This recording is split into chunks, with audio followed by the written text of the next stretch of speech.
नमस्कार मित्रांनो, तर काल आपण गेलो होतो लातूरला कार डिलिव्हरी शूट साठी. पण आजच्या व्हिडिओची स्टोरी थोडीशी वेगळी आहे, कारण शूट करून आपण त्यांच्या गावाकडे गेलो. ते म्हणजे लातूर शहरामधलं एक छोटस गाव चिकुर्डा. जेव्हा एका मिडल क्लास घरामधला मुलगा दारामध्ये 4 चाकी उभा करतो ना, त्यावेळेस सगळ्यांची फिलिंग काय असते ते तुम्हाला आज दिसणार आहे. तर माझं नाव आहे यश. 2 महिन्यामध्ये 10,000 फॉलोअर कंप्लीट करायच्या चॅलेंज मधला आज आहे आपला दिवस 8वा. तर त्यांच्या घरामध्ये गेल्यावर मला सगळ्यात अगोदर भेटला चहा, जी की आपला फेवरेट आहे. त्याच्यानंतर गाडीची चालू झाली पूजा. सगळ्यात जास्त एक्साइटमेंट तर ह्या बारक्यांना होती बघा. गाडीच्या बाहेर उतरायचं नावच घेत नव्हते. आपल्याकडे आलो होतं सगळ्यांना चहा वाटायचं काम. इकडे पूजा चालू झाली आणि इकडे सगळ्यांना गंध लावायचं काम चालू होतं. तर आता पूजा संपलीच होती की रस्त्यामध्ये बस आली. मग काय त्यांना पण पूजेसाठी खाली उतरवलं की त्यानंतर फोडले फटाके.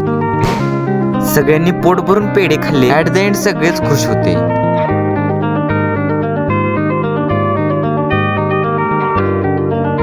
मग काय आम्ही पण गाडीची एक चक्कर मारली आणि रात्रीच्या 8 वाजता